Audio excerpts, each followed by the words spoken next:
കുറച്ച് ദിവസമായി അമ്മയൊരു വിവരം അറിഞ്ഞിട്ട്. അപ്പുറത്തെ വീട്ടിലെ വിനയമാഷ മോനെ അറിയില്ലേ? പരിചയപ്പെട്ടിട്ടുണ്ട്, പിന്നെ വല്ലപ്പോഴും കാണും. എന്താ? അല്ല, നമ്മുടെ റോസിയും ആ മാഷും തമ്മില്. ഇപ്പോഴത്തെ കുട്ടികളല്ലേ, നമ്മളെ ശ്രദ്ധിച്ചാ നന്ന. നീ ഒരാണാണ്, ഏത് പെണ്ണിനെയും വേണേ കൈപിടിച്ചു കൊണ്ടുവരാം. പക്ഷേ അങ്ങനെയല്ല റോസിയുടെ കാര്യം. നമ്മുടെ കുടുംബ പശ്ചാത്തലം അറിയുന്നവരാരും ഒരു ബന്ധത്തിന് തയ്യാറാവില്ല. ആ സ്ഥിതിക്ക് ഈ വിനയ മാഷ് ആളെങ്ങനെ? കേട്ടിടത്തോളം നല്ലൊരു ചെറുപ്പക്കാരനാ. പക്ഷേ ആ മനുഷ്യനുമായിട്ട് വലിയ അടുപ്പത്തിലാ. അതുകൊണ്ടെന്താ? ആരെതിർത്താലും അവരുടെ വിവാഹം നടത്തി കൊടുക്കുമെന്ന് മാഷക്ക് റോസിക്കും അയാൾ വാക്ക് കൊടുത്തിട്ടുണ്ടത്രേ. അത് അവര് മാത്രം തീരുമാനിച്ച പോരല്ലോ. ചോദിക്കാനും പറയാനും ആളില്ലാത്തവർക്കല്ലേ ഒരു നടത്തിപ്പുകാരന്റെ ആവശ്യം. മോനെ, അയാള് നമ്മളെ തോൽപ്പിക്കാമെന്ന് ഉദ്ദേശിച്ച ഈ വിവാഹത്തിന് കൂട്ടു നിൽക്കുന്നത്. അതിന് സമ്മതിക്കരുത്. ആ, ഇനി നീ ആലോചിച്ച് വേണ്ടത് ചെയ്യ്.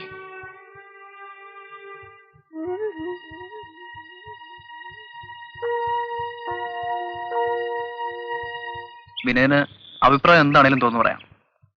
വിരോധമില്ലെങ്കിൽ ആരെയാണ് അറിയിക്കേണ്ടതെന്ന് വെച്ചാൽ അതിനുള്ള ഏർപ്പാട് ചെയ്യും. അതല്ല മറിച്ചാണെങ്കിൽ എന്റെ റോസി വെറുതെ വിട്ടേക്കും. കുടുംബത്തിന്റെ പൂർവ്വസ്ഥിതി അന്വേഷിച്ചിട്ടല്ല ഞാൻ റോസി ഇഷ്ടപ്പെട്ടത്. എന്റെ സങ്കല്പത്തിലൊരു പെൺകുട്ടി അത് റോസിയാണ്.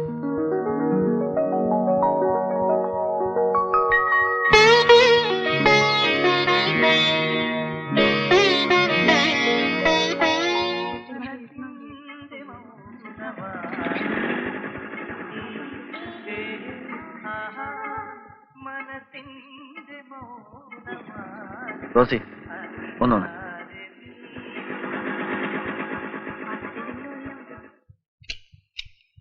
എന്താ വിളിച്ചേ? പിന്നെ ഞാനൊന്ന് നാട്ടിൽ പോവാ, ഒരാഴ്ച കഴിയും വരാൻ. എന്തിനാ മാഷെ ഒരാഴ്ച? അത്രമാത്രം ദൂരെയാണോ? പിന്നെ അങ്ങ് വടക്ക് വടക്ക് ഒത്തിരി ദൂരെയല്ലേ എന്റെ നാട്.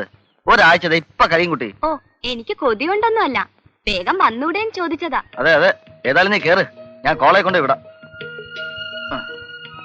കേറ് കൊച്ചേ, എല്ലാരും പച്ചക്കൊടി കാണിച്ചു കഴിഞ്ഞില്ലേ? അങ്ങനെ ഇപ്പൊ സൂയിക്കണ്ട, തനിച്ചങ്ങ് പോയാ മതി. എന്റെ കൊച്ചെ, മനുഷ്യന്റെ കാര്യമാ.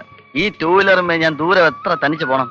ഒരു കാമോൻ എന്ന നിലയ്ക്ക് എന്റെ ഒടുക്കത്തെ ആഗ്രഹമല്ലേ. ദൂരെ യാത്രയ്ക്ക് പോകുന്നതാ, കരിനാക്ക് എഴുന്നള്ളിക്കണ്ട. ഓ സമ്മതിച്ചു, ഞാൻ മിണ്ടുന്നില്ല. മോള് കേറ്.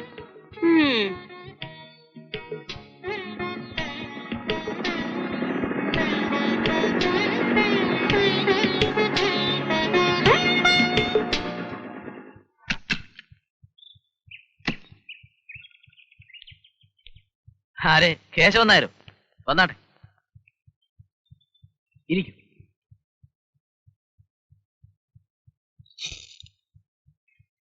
വിശേഷങ്ങളൊക്കെ ഞാൻ അറിഞ്ഞു. അതുമായി ബന്ധപ്പെട്ട ഒരു കാര്യത്തിന് തന്നെയാ ഞാൻ വന്നത്. പിന്നെ സുരേന്ദ്രന്റെ അടുത്തൊരു സുഹൃത്തെന്ന നിലയ്ക്ക് വക്കീലിനോട് തന്നെ പറയുന്നതാ നല്ലതെന്ന് തോന്നി. എന്തൊക്കെയാണെങ്കിലും ചെറിയാച്ചൻ അവരുടെ അച്ഛൻ തന്നെയാണല്ലോ. ആ നിലയ്ക്ക് വിവാഹ നിശ്ചയത്തിലും മറ്റും അയാളെ മാറ്റി നിർത്തുന്നത് ശാപമാവില്ലേ വക്കീലെ? എന്തു ചെയ്യാം, ആ തള്ളയും മോനും രണ്ടും കൽപ്പിച്ച. അതെ, സന്ദർഭം കിട്ടുമ്പോഴൊക്കെ ഞാൻ അവരോട് പറഞ്ഞു നോക്കാറുണ്ട്. സുരേന്ദ്രനോട് വക്കീലിനൊന്ന് പറഞ്ഞുകൂടെ? ആ ചെറിയാച്ചൻ ചടങ്ങിന് ഉമ്മർത്ത് വന്നു വെക്കോട്ടെ, നാലാളെ കൊണ്ട് പറയിക്കണ്ടല്ലോ. കേശവൻ നായര് മറ്റൊന്നും കരുതരുത്. കാര്യം അവൻ എന്റെ സുഹൃത്തൊക്കെ തന്നെയാ. പക്ഷേ അവൻ ഒരുമാതിരി ആ തള്ളയുടെ മോന. എന്തെങ്കിലും പറഞ്ഞാൽ മുഖവിലേക്ക് എടുക്കാത്തവരോട് പറയാൻ എനിക്ക് വിഷമം. എങ്കിൽ സാരമില്ല, ഞാൻ ഇറങ്ങുന്നു.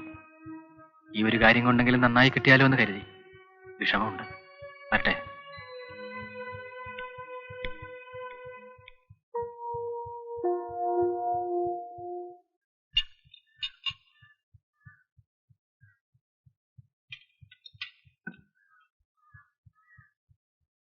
ചെറിയാച്ചോ, ലീവാണോ? പോലീസ് ഉദ്യോഗസ്ഥന്മാരെ വീട്ടിലെ 16 അടിയന്തരം, മരണം, കല്യാണം, പേറ്, കുളി, കുട്ടികളെ സ്കൂൾ കൊണ്ടാക്കുക, മാർക്കറ്റിൽ പോവുക, മീൻ വാങ്ങിക്കുക, അവന്റെ അമ്മയുടെ അടുക്കളയിൽ വെച്ചിട്ട് അത് മുറിച്ചു കൊടുക്കുക, ഇതെല്ലാം പോലീസുകാരുടെ ഡ്യൂട്ടി പെട്ടതാണെന്നുള്ള വെപ്പ്. ആണല്ലേ, അതുകൊണ്ട് മാത്രം കാര്യമായില്ല. എടോ, ചെയ്യേണ്ട ജോലി കൃത്യമായിട്ട് ചെയ്യുക. തന്റെ അല്ലാത്ത ജോലി ചെയ്യാൻ പറ്റില്ലെന്ന് മുഖത്ത് നോക്കി തറപ്പിച്ച് പറയുക. പക്ഷെ അതിന് നട്ടല് വേണം, അല്ലാത്തവൻ അനുഭവിച്ചോ. പോട്ടച്ചായോ, നമ്മൾ കൊണ്ടാവുന്ന സഹായം ചെയ്തെന്ന് വെച്ച് നമുക്ക് പ്രത്യേക നഷ്ടം പറയാനില്ലല്ലോ. അത് ചെയ്തു കൊടുത്തു.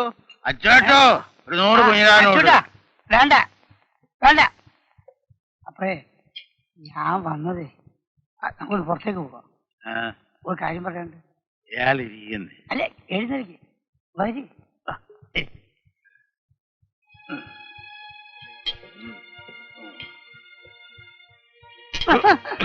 ഇയാളൊരു വെഞ്ചു കൊണ്ടിട്ട് നോക്കി നടക്കണ്ടേ വഴിയില്.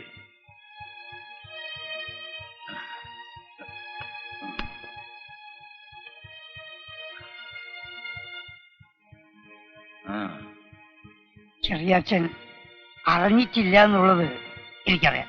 എന്താ കുഞ്ഞിരാ?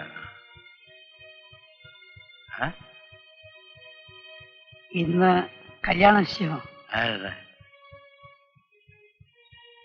റോസിമോളുടെ. എന്റെ റോസിമോൾ?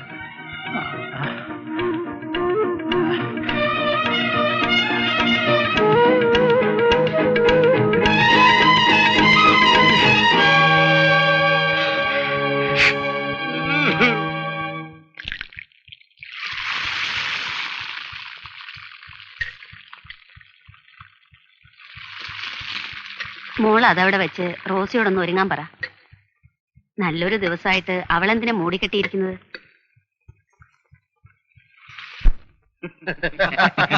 ശരിയാ. തുലാമ്പത്ത് കഴിഞ്ഞ പ്ലാപ്പത്തിലും കിടക്കാന്ന പഴഞ്ചൊല്ല്.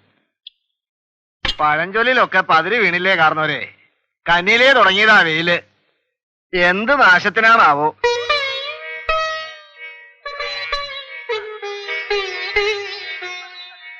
കല്യാണം കഴിഞ്ഞ പിന്നെ ഇതൊക്കെ മാഷ് ചെയ്തോളും കേട്ടോ.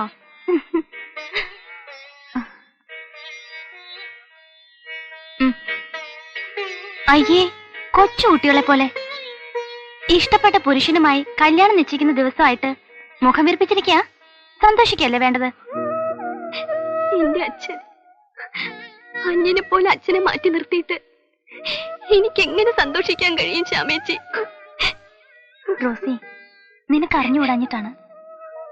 സുരേട്ടനും അമ്മയ്ക്കും ഇപ്പോൾ എതിർപ്പുണ്ടെങ്കിലും നിങ്ങളുടെ വിവാഹത്തിന് ശേഷം നിനക്കും വിനയനും അച്ഛനെ പോയി കാണാമല്ലോ, ആരെയും പേടിക്കാതെ.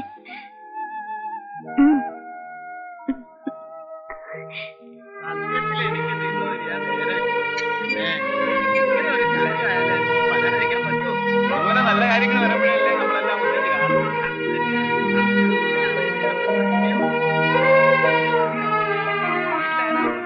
കുട്ടികളെല്ലാം ഗൾഫിലല്ലേ? ചുരുക്കി പറഞ്ഞ നമ്മളെല്ലാം ഒരുപോലെ.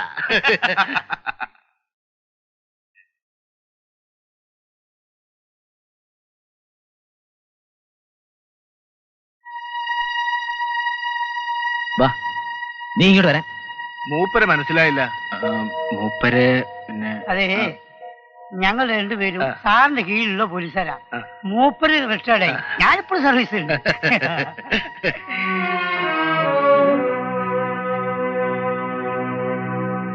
നിന്റെ അമ്മയുടെയും ഭാഷ ആ റോസിയുടെ ജീവിതം കൊണ്ട് തീർക്കരുത്. അയാൾ ഇതിനകത്ത് വരാൻ പാടില്ല. ശരിയാച്ചും ചുമ്മാ വന്നിരുന്നിട്ട് പൊയ്ക്കോട്ടെ. നീ അമ്മയെ പുറത്തേക്ക് വിടരുത്. നീയും അങ്ങോട്ട് വരണ്ട. ഇത് ഞാനും കേശവനാരോട് ഡീൽ ചെയ്തോളാം. നീ അകത്ത് പോ. എന്നാ പിന്നെ നമുക്കിനി കാര്യങ്ങളിലേക്ക് കിടക്കാം. എന്താ, പെണ്ണും ചെറുക്കനും നേരത്തെ കണ്ട് തീരുമാനിച്ച സ്ഥിതിക്ക് കാര്യങ്ങളൊന്നും അധികം പറയാനില്ലല്ലോ. പിന്നെ ഒരു ചടങ്ങിന് നമ്മൾ ഒന്ന് കണ്ടുപോവുക, അത്ര തന്നെ. പെണ്ണിന് അച്ഛനില്ലാത്ത സ്ഥിതിക്ക് കേശവനാരുടെ കാര്യങ്ങൾ പറഞ്ഞോളൂ. അച്ഛാ, കാപ്പി എടുത്തു വെച്ചിട്ടുണ്ട്. എന്നാ നമുക്ക് കാപ്പ് കുടിച്ചിട്ട് സംസാരിക്കാം. വന്നേ.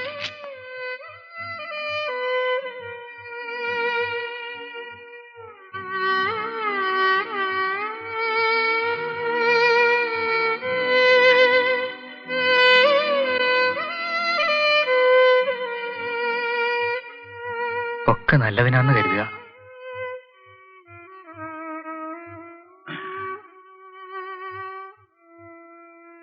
കാപ്പി കുടിച്ചിട്ട് പോവാം. വേണ്ട, നിറഞ്ഞു ഒരുപാട്.